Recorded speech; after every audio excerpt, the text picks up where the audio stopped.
사랑과 은혜가 충만하신 하나님 아버지 감사합니다. 이 저녁 우리가 다른 곳에 있지 아니하고 주님 예배하는 이 자리에 나와 주님께 영광 돌리게 하심에 감사를 드립니다. 찬양을 통해 열려진 우리의 심령 가운데에 진리 되신 주님의 말씀으로 채우기를 원하오니 주님 말씀을 전하는 자나 받는 자나 진리 되신 하나님의 말씀으로 받게 하시고 아멘으로 화답하며 그 말씀을 우리 마음 가운데 새기는 복된 말씀 시간 될 수 있도록 주님 은혜 베풀어 주시옵소서.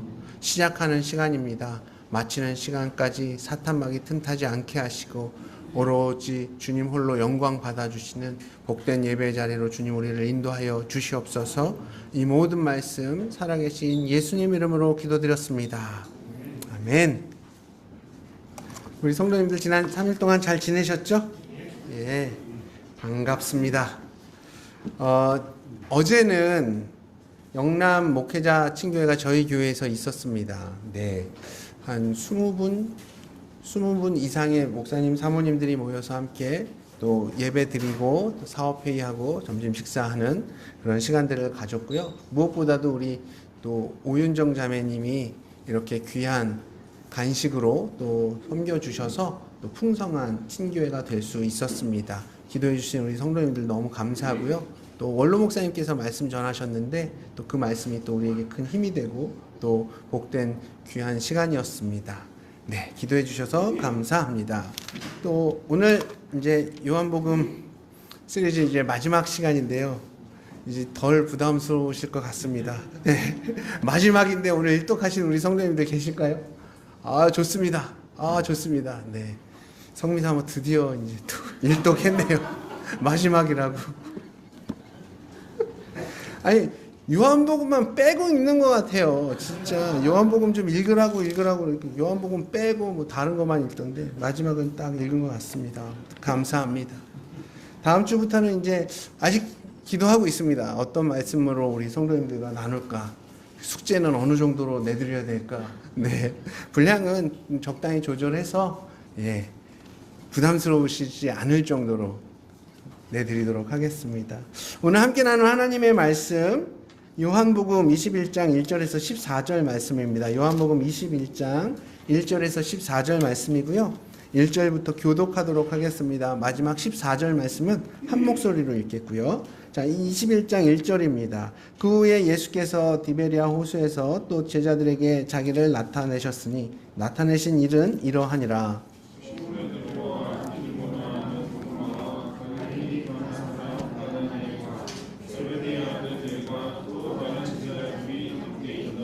시몬 베드로가 나는 물고기 잡으러 가노라 하니 그들이 우리도 함께 가겠다 하고 나가서 배에 올랐으나 그날 밤에 아무것도 잡지 못하였더니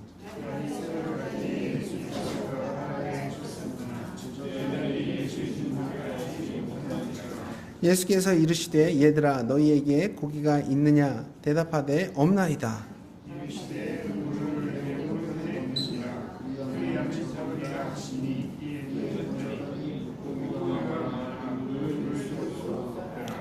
예수께서 사랑하시는 그 제자가 베드로에게 이르되 주님이시라 하니 시몬 베드로가 벗고 있다가 주님이라 하는 말을 듣고 겉옷을 두른 후에 바다로 뛰어내리더라.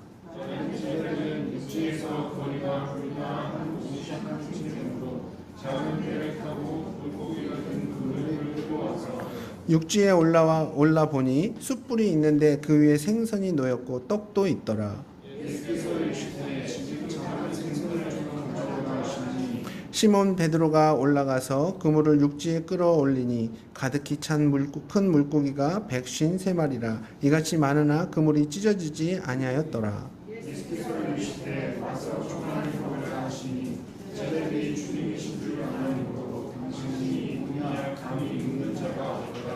예수께서 가셔서 떡을 가져다가 그들에게 주시고 생선도 그와 같이 하시니라. 이것은 예수께서 죽은 자 가운데서 살아나신 후에 세 번째로 제자들에게 나타나신 것이라. 아멘. 사도 요한은 요한복음 20장 마지막 부분에서 자신이 왜 요한복음을 썼는지에 대해서 그 이유에 대해서 명쾌하게 설명을 해주고 있는데요.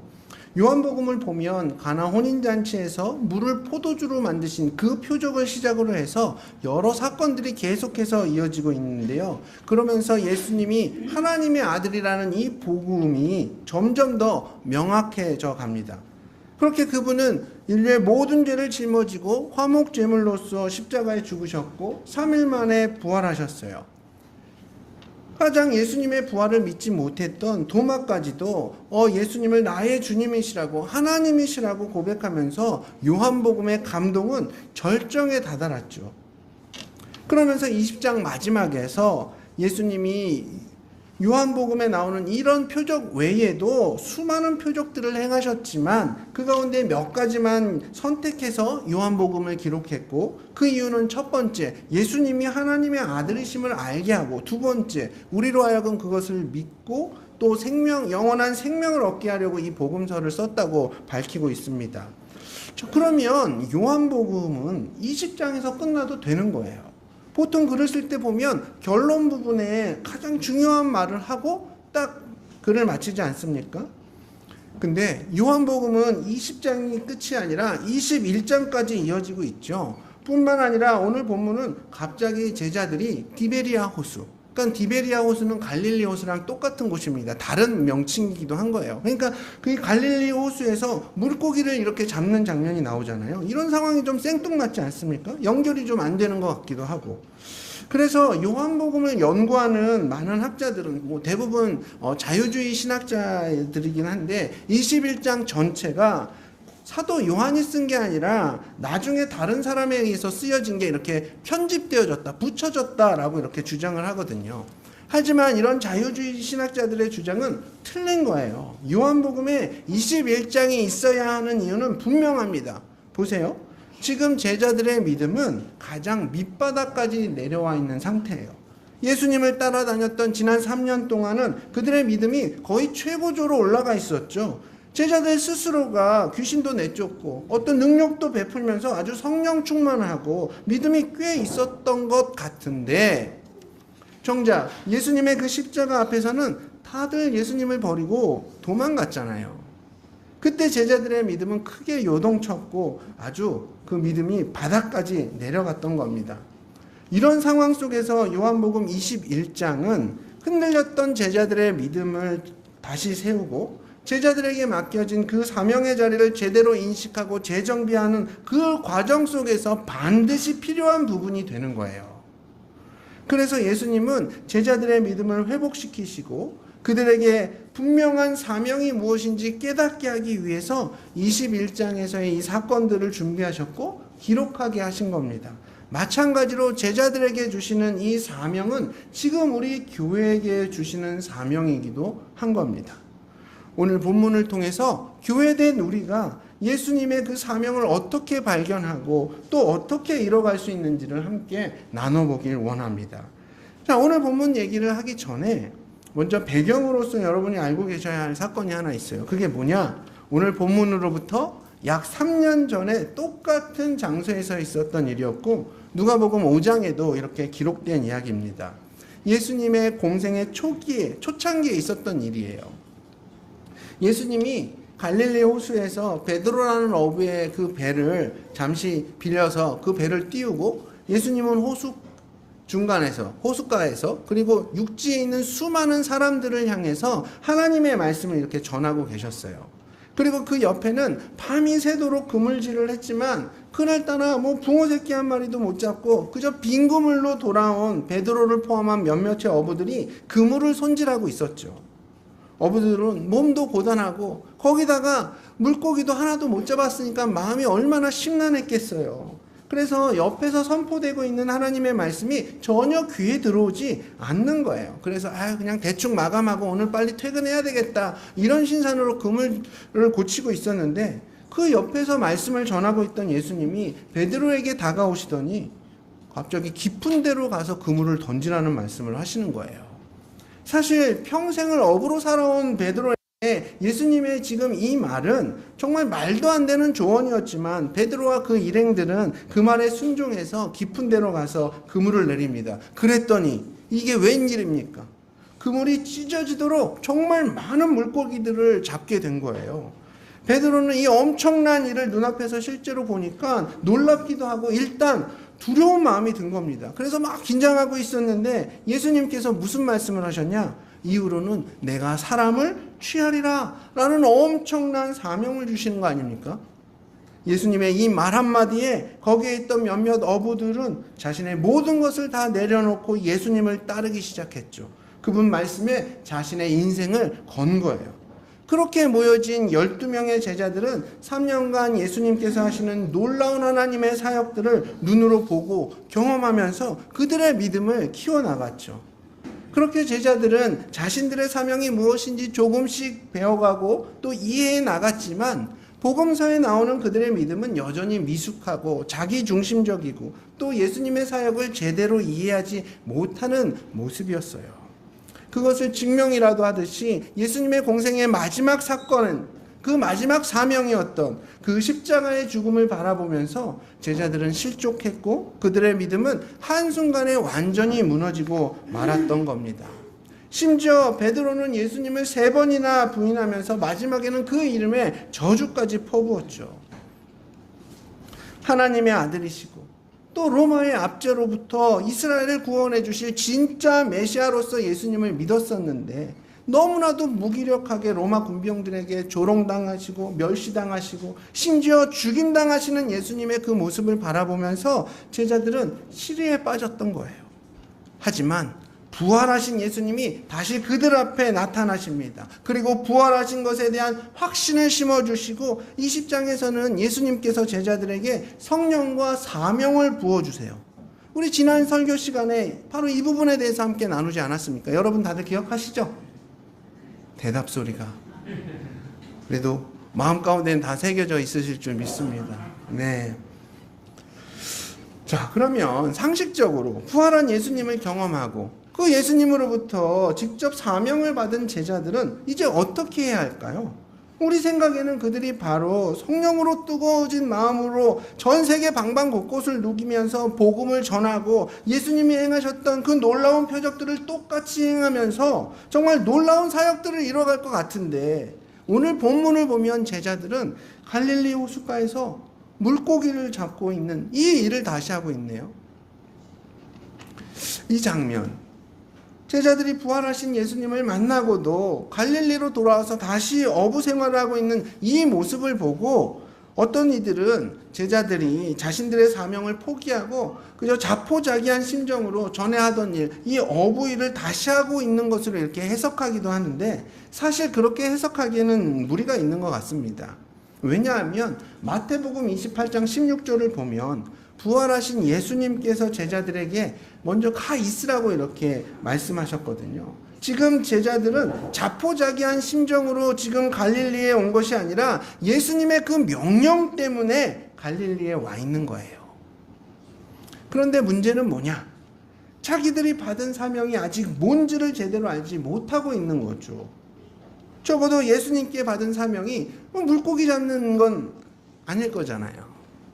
제자들은 예수님께 분명 사명은 받았지만 자신들이 지금 무엇을 해야 할지 모르고 있는 상황인 겁니다. 일단 뭐라도 하고 있어야 할 것 같아서 그래야 덜 불안하니까 자기들이 가장 잘할 수 있는 가장 익숙한 그 물고기 잡는 일을 하고 있었던 겁니다. 제자들은 밤새도록 그물질을 해요. 근데 한 마리도 잡지를 못했죠. 뒤쪽으로 던져도 앞쪽으로 던져도 상황은 변하지 않는 거예요. 밤새도록 그냥 빈 그물만 내렸다 올렸다를 수백 번을 반복했는데 여전히 빈 그물입니다. 제자들은 부활하신 예수님께 성령도 받았고 사명도 받았고 그래서 호기롭게 첫 발걸음을 띄었지만 곧바로 문제 앞에 부딪히게 된 거예요. 당연히 문제 앞에서 그들의 마음은 어떻게 됐습니까? 낙심되었고 어두워졌겠죠. 오늘 본문의 배경이 캄캄한 밤이라는 게 그들의 마음 상태를 여실히 보여주고 있는 그런 장치 중에 하나인 거예요. 그렇게 빈 그물만 올렸다 내렸다를 반복하는데 어느새 동이 트기 시작합니다. 점점 환해지니까 저기 육지에서 한 사람이 서 있는 게 보이는 거예요. 제자들은 그 사람이 누군지도 모르죠. 근데 그 사람이 제자들을 향해서 먼저 말을 걸어오는 겁니다. 물고기는 좀 잡았나요? 아니요, 한 마리도 잡지 못했어요. 다시 그 사람이 크게 외칩니다. 그럼 오른쪽으로 그물을 한번 내려보세요. 물고기를 잡을 수 있을 겁니다. 그 말을 듣고 베드로 일행은 오른쪽으로 그물을 던졌어요. 그랬더니 엄청난 양의 물고기를 잡았죠. 수많은 물고기로 인해서 묵직해진 그 그물을 들어 올리는 순간 요한은 3년 전 갈릴리에서 처음 예수님을 만났던 그 사건이, 누가복음 5장에 기록됐던 그 사건이 딱 떠오른 거예요. 그러면서 방금 우리한테 소리쳤던 저분 혹시 예수님 아니야? 이렇게 말하는 순간 옆에 있던 베드로는 갑자기 자기 겉옷을 챙겨 입더니 그냥 갈릴리 바닷가로 그냥 풍덩 뛰어드는 겁니다. 그리고 한 90m 정도 떨어져 있는데 육지까지 거기를 막 수영해서 가는 거예요. 예수님 만나려고. 사실 제자들은 3년 전에도 예수님으로부터 사람을 낚는 어부가 될 것이라는 이 사명을 받았고, 불과 며칠 전 20장 19절에서도 아버지께서 나를 보낸 것처럼 나도 너희를 보낸다는 분명한 사명을 받았죠. 하지만 제자들은 자신들이 사명받았다는 건 알았지만 그 사명이 구체적으로 무엇을 의미하는지, 자신들이 무엇을 해야 하는지는 여전히 이해하지 못했어요. 그래서 제자들은 디베리아에서 물고기를 잡고 있었던 겁니다. 그렇게 자신들의 사명이 뭔지 정확하게 모르니까 자신들의 진짜 문제가 뭔지를 모르는 거예요. 지금 제자들에게 큰 문제는 뭔가요? 제자들이 생각하는 자신들의 큰 문제는 그저 밤새도록 그물질을 했는데도 물고기 한 마리 못 잡았다라는 게 큰 문제예요. 그저 그것이 자신들이 처한 가장 큰 문제라고 생각했던 겁니다. 하지만 정작 그들이 깨달아야 할 가장 큰 문제는 뭐였냐? 지금 예수님이 자신들 옆에 계시지 않는다라는 게 가장 큰 문제였어요. 자, 오늘 함께 나눌 첫 번째 메시지는 뭐냐? 교회의 사명은요, 예수님께로 가까이 가면 갈수록 더 분명해진다는 겁니다. 교회의 사명은 우리 안에 있는 게 아니에요. 바로 예수님께 있는 거기 때문에 우리가 예수님께 더 가까이 가면 갈수록 교회의 사명은 더 분명해지고 명확해진다는 거예요. 행동파 베드로는 그 사실을 깨닫자마자 벗어놓았던 자기 겉옷을 딱 챙겨 입고 곧바로 물로 뛰어듭니다. 한번 생각해 보세요. 어부일을 하려면, 베드로가 어부일을 하려면 입고 있던 겉옷을 입고 일했겠습니까? 벗고 일했겠습니까? 당연히 벗고 일했겠죠. 아니 분명 겉옷을 벗어놓고 일을 해야 훨씬 더 능률이 오르잖아요. 그리고 상식적으로 물에 들어갈 거면 옷을 입고 들어가야 됩니까? 벗고 들어가야 됩니까? 어떻게 해야 돼요? 왜 대답을 안 하세요? 입고 수영하세요? 벗고 수영하세요? 벗고 수영하시죠. 입고 수영하면 약간 이상한 분이시죠. 분명히 베드로는 벗고 수영을 했어야 돼요. 벗고 수영하는 게 훨씬 더 수월하잖아요. 자, 근데 물고기를 잡고 있던 베드로는 분명히 옷을 벗고 일을 했을 것이고, 그럼 베드로가 물로 뛰어들 거면 그냥 곧바로 뛰어들면 되는데, 아니면 입고 있던 옷마저 벗어 제치고 그냥 물로 뛰어들면 되는데, 본문 가운데 베드로는 오히려 자기 겉옷을 챙겨 입고 바다 물속으로 이렇게 뛰어들잖아요. 그렇지 않습니까? 아니 도대체 왜 베드로는 다시 겉옷을 챙겨 입고 물속으로 뛰어들고 있는 걸까요?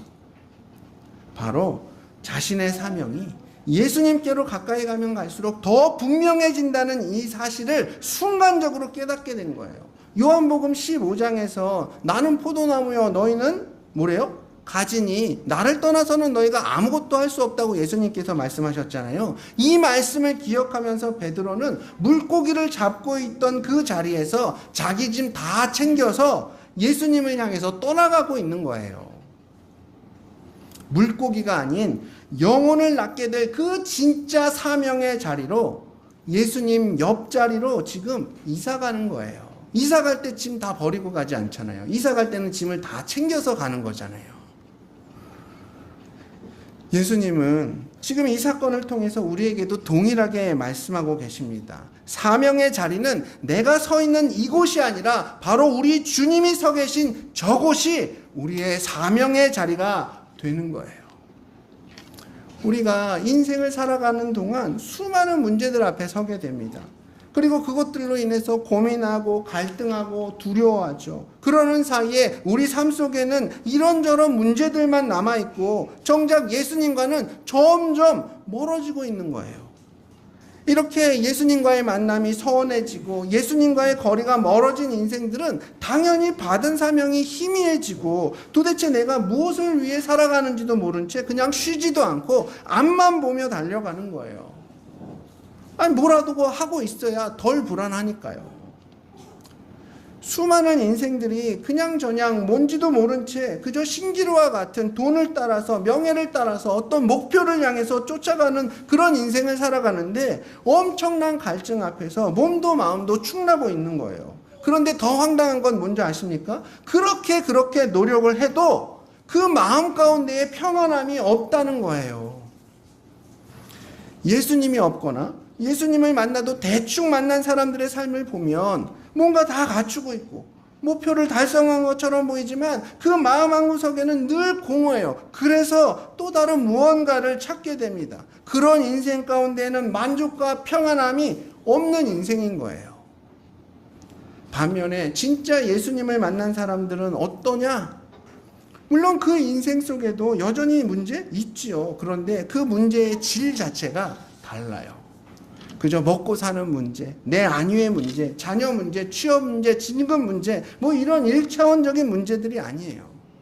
사실 사명이 분명한 사람들에게도 이런 삶의 문제는 여전히 있습니다. 근데 그 문제들은 그저 사명을 이뤄가기 위한 과정으로서 인식하는 겁니다.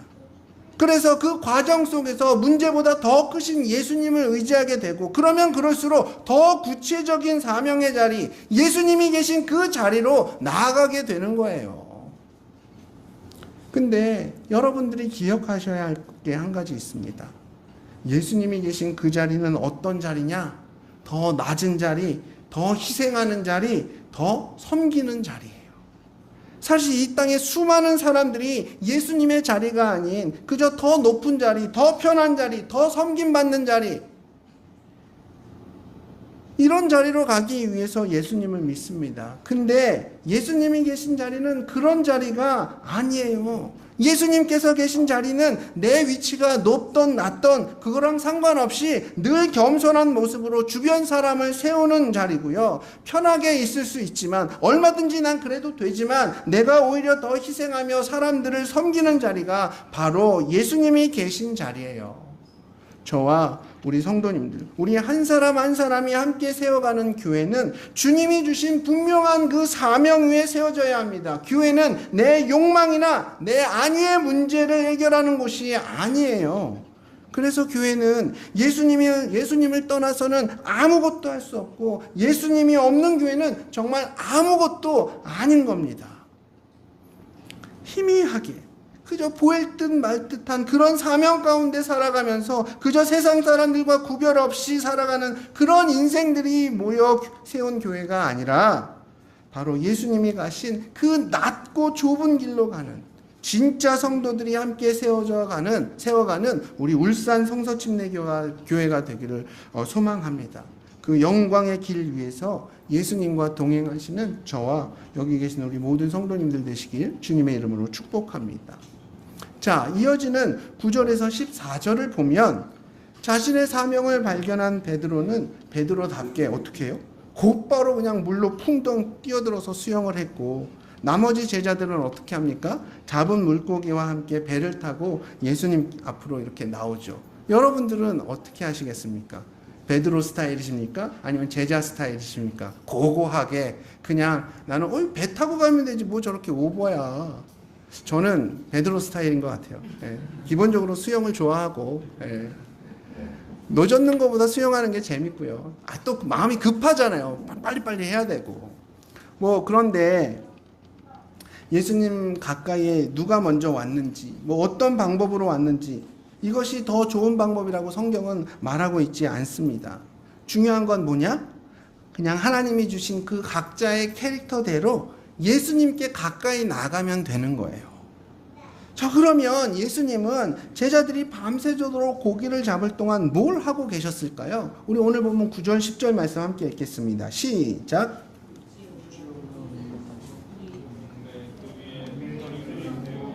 떡도 있더라. 예수께서 이르시되 지금 잡은 생선을 좀 가져오라 하시니.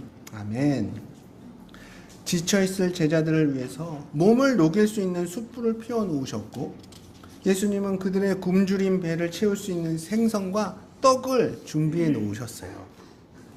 그런데 여기서 특이한 건 예수님이 아침을 이미 다 준비해 놓으셨는데 제자들에게 뭐라고 말씀하시죠? 좀 전에 너희가 잡은 생선을 좀 가져오라고 말씀하세요. 사실 밤새 허탕만 치고 있던 제자들에게 수많은 물고기를 잡게 하신 분도, 추위와 피로에 지친 제자들을 위해서 숯불을 피워 놓으신 분도, 배고플 그들을 위해서 떡과 물고기를 준비해 놓으신 분도 다 예수님이셨어요. 사실 모든 것을 이미 예수님께서 다 준비해 놓으셨죠. 그럼에도 불구하고 오늘 본문 10절 말씀을 보면 예수님께서는 제자들에게 좀 전에 잡은 생선을 좀 가져오라고 말씀하십니다. 그런데 좀 더 정확하게 말씀을 드리면 지금 잡은 생선들을, 여기서는 생선을 헬라어에서 보면 복수로 사용하고 있어요. 생선들을 가져오라고 말씀하십니다. 9절에서 예수님께서 떡과 생선을 준비하는 장면에서는 그냥 생선, 단수를 사용했는데 10절에서는 제자들에게 잡은 생선을 가져오라고 하실 때 이때는 생선들이라고 원어에서는 말하고 있거든요. 지금 9절과 10절의 이 생선이 어떤 차이가 있는지 여러분 이해가 되시죠? 한국 성경에는 그냥 다 생선이라고 돼 있어요. 단수처럼 표기가 돼 있는데 원어로 보면 9절은 뭐예요? 단수. 10절의 생선은 뭐예요? 복수. 이렇게 사용되었다는 걸 이해하시면 됩니다. 지금 예수님은 이 식사를 혼자 준비하시려는 게 아니에요. 얼마든지 혼자 준비하실 수도 있지만, 아니 그게 오히려 더 편하실 수도 있지만 혼자 준비하시는 건 의미가 없는 거예요. 9절에서 단수로 쓰인 이 생선은 예수님 혼자 음식을 준비하시는 걸 의미하는 거고, 10절에 복수로 쓰인 생선들은 제자들과 함께 음식을 준비한다는 걸 의미하고 있는 겁니다. 자, 여기서 나눌 두 번째 메시지는 교회의 사명은 우리의 헌신을 통해서, 우리 각자의 헌신을 통해서 완성되어진다는 겁니다.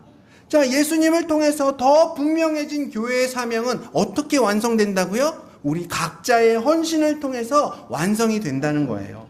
그렇습니다. 제자들이 지금 직접 잡은 이 생선들을 식사 자리에 가지고 올 때에, 그리고 그것을 함께 나눌 때에 비로소 이 식사의 자리는 온전한 의미를 갖게 되는 거예요.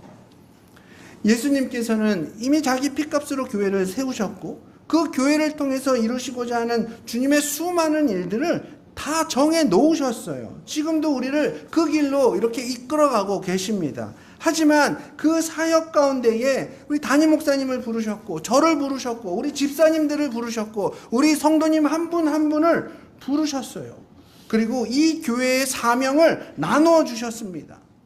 그럼 여러분은 어떤 사명을 받으셨습니까? 교회를 통해서 이뤄가시는 그 주님의 뜻 가운데 과연 우리 성도님들은 어떤 역할을 감당하고 있으세요? 그렇게 우리가 만약 사명을 받았다면 모두가 사도들처럼 막 복음 들고 원대한 꿈을 꾸며 세계 곳곳으로 해외 선교를 나가야 합니까? 아니면 하손 자매처럼 다시 신학교 들어가서 막 대학원 공부해야 됩니까? 우리가 보통 사명이라고 하면 어떤 거창한 사역에만 국한시키는 그런 경향이 있는 것 같습니다. 하지만 교회를 세워가는 사명은 아주 작고 소소한 일들, 그리고 개인적이고 일상적인 일로부터도 얼마든지 시작할 수가 있거든요. 제가 예전에 한 성도님께서 큰 수술을 하시고 이렇게 회복하는 그 기간에 병원에 신방을 간 적이 있습니다. 그리고 뭐 병원 신방 가면 흔히 하는 그런 대화들 있지 않습니까? 그런 대화 나눴어요. 수술 결과가 어땠냐? 앞으로 필요한 조치들은 어떻게 진행이 되냐? 회복의 기간은 어느 정도 소요되냐? 특별히 기도 부탁하실 건 없냐? 뭐 이런 대화가 오고 갔죠. 그러다가 마지막에 그 성도님께서 제게 이런 말씀을 하시는 거예요. 하나님께서 나에게 이렇게 아픈 경험을 하게 하신 이유가 있는 것 같다고. 아파 보니까 아픈 이들의 심정을 너무 잘 알게 되었다고. 이런 경험을 통해서 이제 남은 내 인생은 교회 지체들 가운데 아픈 이들을 돌보면서 같이 기도하고 위로하는 그런 사역에 내 남은 인생 헌신하고 싶다고 이런 말씀을 하시는 거예요. 너무 감동이 되었죠. 큰 수술도 하셨으니까 이제 주변에서 그만하셔도 된다고. 그리고 그분도 나 그동안 열심히 했으니까 이제 좀 쉴게. 사역에서 좀 빠질게. 그동안 열심히 했잖아. 아니 이렇게 하실 수도 있지만, 이렇게 말한다고 해서 누구 하나 손가락질 할 사람 없지만, 하나님께서 지금 주시는 그 마음에 신실하게 반응하면서 교회의 사명을 이뤄가시는 그분의 간증이 저에게는 큰 도전이 되었습니다. 교회는 이렇게 나의 헌신으로부터 조금씩 세워져 가는 곳이고, 그렇게 우리 모두의 헌신이 모여져서 견고하게 세워질 때에 비로소 의미가 있는 겁니다. 여러분 한번 상상해 보세요. 우리 모든 성도들이 주님께서 주신 그 사명감으로 똘똘 뭉쳐서 각자의 자리에서 충성되고 신실하게 섬길 때에 우리 교회가 주님 보시기에 얼마나 큰 기쁨이 되고 이 땅 가운데 빛과 소금의 역할을 잘 감당하는 그런 교회로 세워질 수가 있을까요? 저와 우리 성도님들의 헌신을 통해서 주님의 몸된 교회가 날로 부흥되길 축복합니다. 자, 오늘 본문을 통해서 부활하신 예수님을 만나고도 분명한 사명이 뭔지 모른 채 갈릴리로 왔던 제자들의 모습과 그들을 맞이하시는, 그리고 따뜻한 섬김을 통해서 제자들에게 사명에 대해, 믿음에 대해서 가르치시는 예수님의 이 모습을 통해 우리는 두 가지 메시지를 함께 나눴습니다. 첫 번째 뭐였습니까? 교회의 사명은 예수님께 가까이 가면 갈수록 더 분명해진다는 거예요. 사랑하는 우리 성도님들, 우리 앞에 놓인 문제 앞에서 사명이 희미해질 때마다 여러분 어디로 가시겠습니까? 그 문제를 해결하기 위해서 세상 방법 찾겠습니까? 세상의 전문가들 찾아가시겠습니까? 아닙니다. 예수님 앞으로 나오십시오.